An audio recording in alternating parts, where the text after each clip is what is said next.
देखो इधर next topic हमारे पास आता है वैद्युत बल रेखाएं या फिर इलेक्ट्रिक लाइंस ऑफ फोर्स। बहुत ज्यादा इंपॉर्टेंट है इसकी परिभाषा या वैद्युत बल रेखाएं किसी सिस्टम के लिए खींचना और या फिर इनके क्या प्रॉपर्टीज होती हैं, क्या गुण होते हैं, वो पेपर में आते हैं 2 नंबर में। तो इसलिए तुम्हें सब कुछ तैयार होना चाहिए इससे रिलेटेड। देखो सबसे पहली बात, देखो हो क्या रहा है।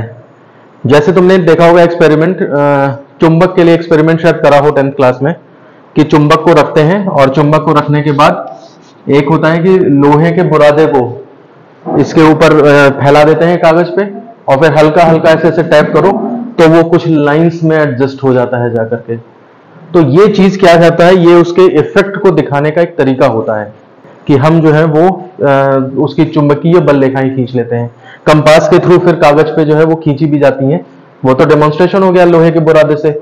यहां पर जो है वो उसको कंपास लेकर खींचते भी हैं। सेम ऐसे ही अगर हमारे पास कोई चार्ज है, मान लिया सपोज करो ये पॉजिटिव चार्ज है, तो इसके इफेक्ट को दिखाने के लिए चारों तरफ इसका कितना इफेक्ट है, तो उस चीज को दिखाने के लिए हम क्या करते हैं, वैद्युत बल रेखाओं का इस्तेमाल करते हैं। तरीका क्या है खींचने का वो समझ लो तो डेफिनेशन अपने आप समझ में आ जाएगी। यहां पर क्या करना है तुमने, इसके पास एक परीक्षण आवेश रखना है प्लस Q0। ये परीक्षण टेस्ट चार्ज, जैसे बॉडी से ब्लड टेस्ट करते हैं तो थोड़ा सा खून निकालते हैं कि इस फिर पता कर लेते हैं इसमें क्या क्या है, उसमें जो कुछ होगा वो पूरी बॉडी में ही होगा। समझ रहे हो बात को? या तो इसी तरह से जो है वो टेस्ट चार्ज है, इसकी खुद की वैल्यू इतनी कम है कि ये कोई मतलब पूरे सिस्टम में कोई इंटरफेयर नहीं कर सकता।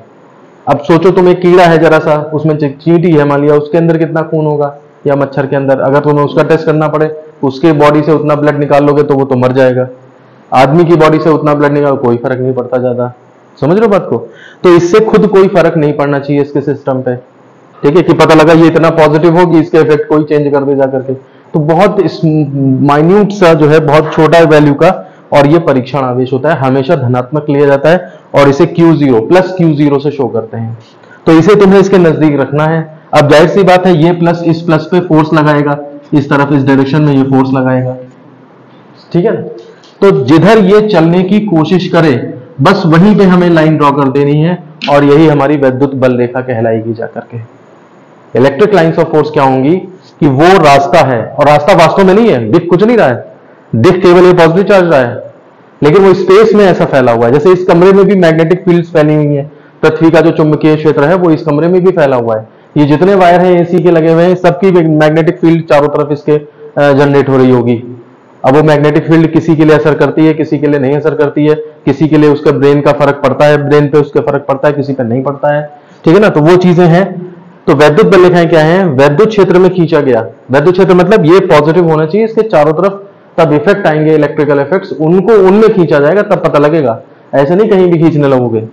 वह काल्पनिक निष्कोण वक्र है। काल्पनिक मतलब वास्तव में नहीं होता, केवल इमेजिन किया गया है। निष्कोण वक्र मतलब कोई इसमें कोण नहीं होता कि एक बार ऐसा चल गया तो ऐसे ही चलना है, वो मुड़ भी सकता है इधर उधर। जिस पर एक स्वतंत्र व पृथकृत परीक्षण आवेश चलता है, एक फ्री जो है वो पॉजिटिव टेस्ट चार्ज वो चलता है। अगर उसे चलने के लिए फ्री करा जाए तो तुम जबरदस्ती पकड़ के रखोगे तो फिर वो नहीं चलेगा। एक फ्री कर दिया हमने और फिर अब जाओ जहां जाना है, तो वो जिस रास्ते पे चलने की कोशिश करेगा, जिस रास्ते पे चल के जाएगा, वो तुम्हारा वैद्युत बल रेखा कहलाता है। और इसके किसी भी बिंदु पर खींची गई स्पर्श रेखा उस बिंदु पर स्थित धन आवेश पर लगने वाले बल की दिशा को बताती है। जैसे अगर मान लिया इस पॉइंट पे हम कहें कि ये पॉजिटिव चार्ज, यहां पर अगर हम कोई पॉजिटिव चार्ज रखें तो किधर फोर्स लगाएगा, तो जो इसकी डायरेक्शन, इस पे टेंजेंट खींचोगे, जो इस पे स्पर्श रेखा खींचोगे, वही उस पर लगने वाले बल की दिशा को बताती है, या उस बिंदु पर वैद्युत क्षेत्र की दिशा को बताती है। कुछ भी कह सकते हो तुम यहाँ पे, ठीक है ना, कि वैद्युत क्षेत्र की दिशा को बता रही है या वैद्युत बल किस डायरेक्शन में लगेगा उस चीज को बता रही है। तो ये परिभाषा है, मैं फिर से एक बार पढ़ देता हूं। वैद्युत बल रेखा वैद्युत क्षेत्र में खींचा गया वह काल्पनिक निष्कोण वक्र है जिस पर एक स्वतंत्र व पृथकृत परीक्षण आवेश चलता है। इसके किसी भी बिंदु पर खींची गई स्पर्श रेखा उस बिंदु पर स्थित धनावेश पर लगने वाले बल की दिशा को बताती है, या फिर ये कभी कभी तुम्हें किताबों में मिल सकता है, या उस बिंदु पर वैद्युत क्षेत्र की दिशा बताती है, ठीक है ना। तो बल और उसी से वैद्युत क्षेत्र वो जनरेट होता है, इसीलिए चाहे तो ये लिख सकते हो, चाहे ये लिख सकते हो, किसी किताब में कुछ भी मिल सकता है। अब देखो अगर हमें बल रेखाएं खींचनी है तो वो कैसे खींची जाएंगी। तो सबसे पहला केस आता है धन आवेश से उत्पन्न बल रेखाएं। तो पेपर में आएगा तो सीधे तुम्हें बनाना ही होगा, बस सीधे बना दोगे, खत्म। लेकिन हम यहाँ पे थोड़ा समझते हुए बनाते हैं ताकि ये ध्यान में रहे। जैसे ये धन आवेश है, अब इससे उत्पन्न बल रेखाएं, तो हमें तरीका, डेफिनेशन जो हमने पढ़ी है वो ये है कि अगर हम इसके पास में क्या रखें, पॉजिटिव टेस्ट चार्ज रखें, धनात्मक परीक्षण आवेश रखें, तो वो जिस काल्पनिक मार्ग पे चलने की कोशिश करेगा वही डायरेक्शन पे लाइन खींच दो, वही तुम्हारी विद्युत बल रेखा होगी। तो अगर हम इसके पास यहाँ पे प्लस Q0 सपोज करो, तो प्लस से प्लस रिपल्शन होगा, इस तरफ चलेगा, तो ये लाइन हो गई। अगर हम प्लस Q0 को यहाँ रख दें तो वो इस प्लस पे इधर की तरफ लगाएगा प्रतिकर्षण, तो इस तरफ होगी। अगर हम इस तरफ रख दें तो वो उधर की तरफ लगाएगा, ऐसे रख दें तो इधर इधर इधर इधर। समझ रहे हो बात को?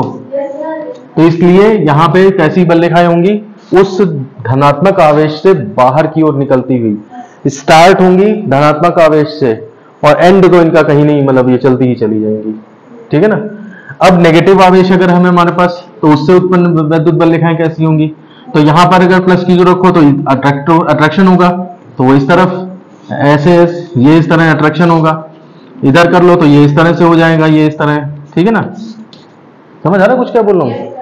तो इस तरह से क्या होगा कि एंड पॉइंट इनका है, यहां पर क्या है, पॉजिटिव चार्ज से प्रारंभ हो रही हैं, ठीक है ना, और नेगेटिव, यहां पे नेगेटिव पर समाप्त हो रही हैं। तो इसका मतलब ये भी पता लग गया हमें, इनका स्टार्टिंग पॉइंट भी होता है और इनका एंड पॉइंट भी होता है, समाप्त भी होती हैं, ठीक है। फिर आता है दो बराबर व विपरीत आवेशों से उत्पन्न विद्युत बल रेखाएं। बराबर व विपरीत मतलब एक प्लस है और एक माइनस है, दोनों की वैल्यू सेम है। जैसे ये प्लस 3 कूलम है तो ये माइनस का 3 कूलम है, वैल्यू भी सेम है और साइन अपोजिट है, विपरीत है। ये जो बराबर लिखा है ये वैल्यू के लिए है, और विपरीत का मतलब एक पॉजिटिव है और एक नेगेटिव है। अब तुम देखो, अगर ये प्लस Q0 हम यहाँ पे रखें तो ये प्लस इस प्लस को रिपेल करेगा और ये माइनस इस माइनस को क्या करेगा, अट्रैक्ट करेगा। दोनों के अंदर में चलेगा ना, ये किस रास्ते पे चलेगा। अब यहां से ये पास है तो ये फोर्स स्ट्रांग होगा, और यहां से ये दूर है तो ये फोर्स जो है वो वीक होगा। तो इनका रिजल्टेंट जो है वो थोड़ा सा इसी तरफ आएगा, बड़े वाले फोर्स की तरफ आएगा। कहने का मतलब ये है कि ये इसका फोर्स, अब ये लाइन ऐसी नहीं जाएगी, लाइन थोड़ा झुकने लगेगी इस तरफ। अच्छा, स्टार्ट यहां से होना है पॉजिटिव से, क्योंकि हमने अभी देखा कि पॉजिटिव से स्टार्ट होती है, नेगेटिव पे टर्मिनेट होती है। तो वैसे यहां पे पॉजिटिव से स्टार्ट होना है, नेगेटिव पे टर्मिनेट होना है, और ये झुकते भी जाना है इस तरह से। तो अब हमें इससे आइडिया मिल गया, तो ये लाइनें कैसी होंगी, ये ऐसी हो जाएंगी लाइनें। कुछ समझ आ रही बात क्या बोल रहा हूं? ये प्लस से स्टार्ट माइनस पर टर्मिनेट, प्लस से स्टार्ट माइनस पे टर्मिनेट, ये ऐसे करके जाएगी। समझ रहे हो बात को? ये ऐसे करके जाएगी, ये ऐसे करके जाएगी तो यहां पे आके मिलेगी। ये ऐसे करके जा रही है तो ये यहां पे आके मिलेगी। ये वाली लाइन का सबसे कंफ्यूजन होता है, कहां से कैसे मुड़ेगी। इसको तो मान लो चलो मुड़ गई तो आएगी, ये भी मान लो मुड़ गई तो आएगी। ये वाली मानी जाती है कि ये वाली जो जा रही है वही चल के वहां से आ रही है, कैसे नहीं पता। क्लियर हो रहा है? कहां वही जाएगा। कई चीजें ऐसी होती हैं जो मतलब सपोज करी जाती, मानी जाती है कि हाँ ये वही लाइन है जो यहां से जा रही वहां पे आ रही है। अब आता है दो बराबर व समान आवेशों से उत्पन्न बल रेखाएं। तो बराबर व समान यानी कि पॉजिटिव ये भी है और पॉजिटिव ये भी है। अब तुम देखो इस प्लस पे क्या फर्क पड़ेगा, ये इसको रिपेल करेगा और ये प्लस भी इसको रिपेल करेगा। ये वाला फोर्स स्ट्रांग होगा क्योंकि पास है, वो वाला वीक होगा क्योंकि दूर है। तो इस वजह से इसका रिजल्टेंट किधर जाएगा, इस तरफ जाएगा। अब ये उधर मुड़ने की बजाय इधर की तरफ मुड़ना स्टार्ट करेगा। तो ये हमें पता है। अब हम इस बेस पे जो है वो बना रहे हैं। देखो इस प्लस से इस प्लस में ये इस तरह से बनेंगी लाइनें, ये इस तरह बनेंगी, समझ रहे हो, ये इस तरह, ये प्लस और इधर जो है वो इस तरह से ये हो गई, ये हो गई। मतलब ये लाइनें जो हैं वो एक दूसरे से दूर भागने की कोशिश करती हैं, वो लाइनें एक दूसरे को पास आने की कोशिश करती हैं। तो ये पॉजिटिव और मतलब पॉजिटिव नेगेटिव, और अगर दोनों पॉजिटिव हैं या दोनों नेगेटिव होते तब भी वही फर्क पड़ता है। समझ रहे हो बात को? इन पे यहाँ पे मिलाने वाली लाइन प्रेजेंट होती है, यहाँ पर इनको मिलाने वाली कोई लाइन प्रेजेंट नहीं होती है। अब इसी में एक पॉइंट आता है, जैसे मान लिया सपोज कि इन दोनों के बीच में कहीं पर वैद्युत क्षेत्र शून्य होगा, तो नहीं होगा क्योंकि पूरी लाइन एक प्रेजेंट है इनके बीच में। लेकिन यहां पर देखो, अगर हम देखें कि अगर बिल्कुल इसका ठीक मिड पॉइंट जो होगा वहां पे अगर हम कोई टेस्ट चार्ज रखें तो देखो ये प्लस भी उतने ही फोर्स से रिपेल करेगा और ये वाला प्लस भी उतने ही फोर्स से रिपेल करेगा। तो दोनों ही सेम फोर्स से प्रतिकर्षित करेंगे, इस वजह से यहां पर कोई बल नहीं लगेगा। ऐसे पॉइंट को क्या कहा जाता है? न्यूट्रल पॉइंट कहा जाता है। मतलब उदासीन बिंदु कि जिस पर अगर हम टेस्ट चार्ज रख दें तो वो हमेशा रखा रहेगा, उसके ऊपर वो ना इधर चलेगा ना किधर, कभी भी नहीं चलेगा। न्यूट्रल पॉइंट है, यहां पे रखा रहेगा। ठीक, अब इसी में बात आती है कि स्पेशल केस ये आता है कि अगर मान लिया सपोज करो Q1 ग्रेटर देन Q2 हो जाए, सेम चार्ज है, ठीक है ना, लेकिन Q1 बड़ा है Q2 छोटा है। जैसे एक हमारा जो है वो Q1 हो गया ये, और Q2 हो गया ये भी प्लस है और ये भी प्लस है, लेकिन ये इससे बड़ा है, ये स्ट्रॉन्ग है। तो यानी कि क्या करेगा, ये इधर वाले पे अगर टेस्ट चार्ज रखोगे और इधर वाले से लाइनें खींचोगे तो ये लाइनें फिर सेम जैसी नहीं रहेंगी। इस तरह प्लस वाला जो बड़ा चार्ज है वो इस वाली की लाइनों को ज्यादा ही रिपेल कर देगा और अपनी वाली लाइनों को इतना ज्यादा रिपेल नहीं होने देगा। कुछ समझ आ रही बात क्या बोल रहा हूं?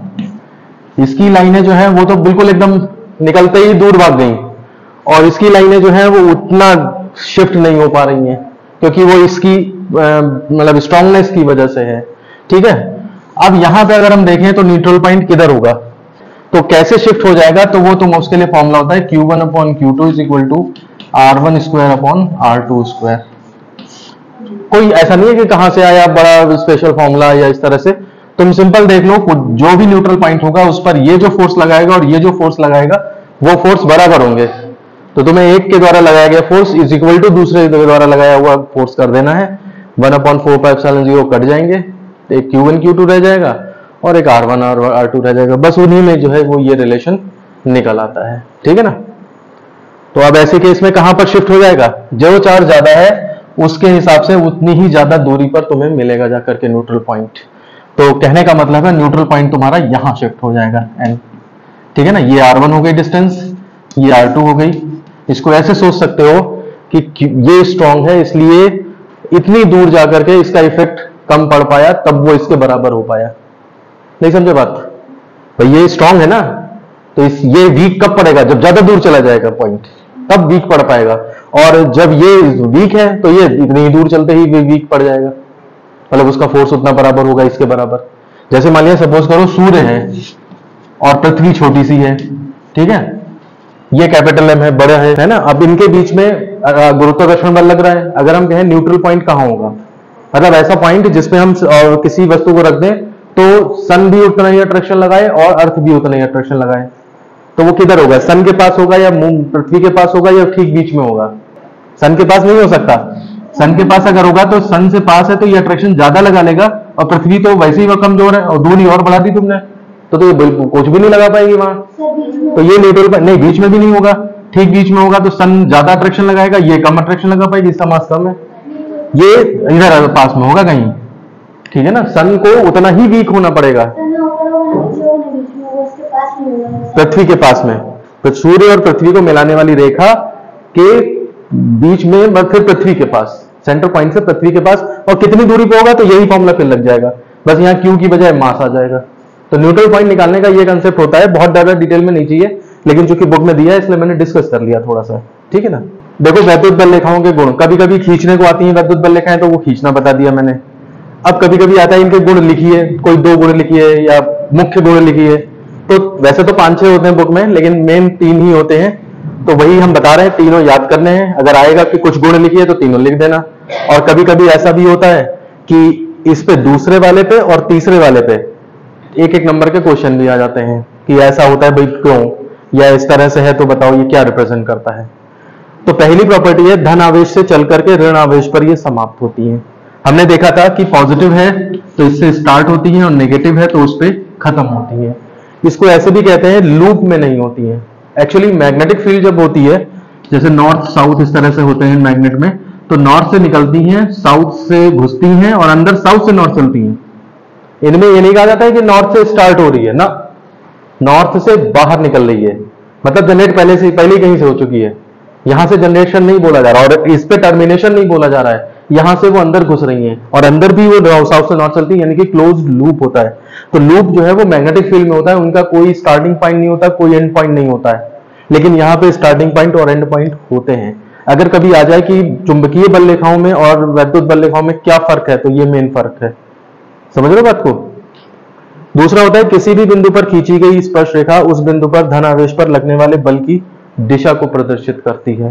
तो ये तो डेफिनेशन में ही शामिल था कि अगर मान लिया सपोज करो इस तरह से हमारी बल रेखा है, वैद्युत बल रेखा, अगर मैं कहूं इस पर फोर्स किधर लगेगा तो इस पर टेंजेंट खींच दो, यहाँ पे कहा किस डायरेक्शन में लगेगा तो इधर टेंजेंट खींच दो, अगर यहाँ पे इस पॉइंट पे कहेंगे किधर फोर्स लगेगा तो इस डायरेक्शन में टेंजेंट खींच दो। तो समझ आ रहा क्या बोल रहा हूं। तीसरा है कोई भी दो बल रेखाएं परस्पर काट नहीं सकती। एक नंबर में अलग से क्वेश्चन आता है या 2 नंबर में भी कभी कभी पूछ देते हैं कि एक अगर ये इलेक्ट्रिक लाइंस ऑफ फोर्स एक है पहली और दूसरी इस तरह से है मान लिया और पता लगा ये दोनों ने काट दिया, तो ऐसा हो सकता है या नहीं। तो ये काट नहीं सकती क्योंकि उस दशा में कटान बिंदु पर 2 स्पर्श रेखाएं खींची जा सकती हैं जो उस बिंदु पर बल की 2 दिशाओं को प्रदर्शित करेंगी, जो कि असंभव है। मतलब कहने का क्या है भाई, पहली अगर यहां पे हमने टेस्ट चार्ज रख दिया प्लस Q0 रख दिया तो ये लाइन कहती है कि मेरे हिसाब से इधर जाना है, तुम्हें इस तरफ फोर्स लगेगा। टेंजेंट खींच दें तो फोर्स लग जाता है ना, उसी डायरेक्शन में फोर्स लगता है। और दूसरी स्पर्शिका के हिसाब से अगर सोचो तो वो इधर फोर्स लगना चाहिए। चलो हम मान ले दोनों फोर्स लग भी रहे हैं, तो अगर दोनों फोर्स लग रहे हैं तो उनका परिणाम ही निकलेगा, तो दोनों का परिणाम ही जो है वो इस तरफ हो जाएगा। तो अगर प्लस Q0 इस तरफ चल रहा है तो फिर लाइन ना तो ये होनी चाहिए ना ये होनी चाहिए, ये होनी चाहिए लाइन। तो समझ आ रही बात क्या बोल रहा हूं कि अगर हम उस चीज को मान लें तो आगे चल के हमारी चीजें ही डिस्टर्ब हो जाती हैं।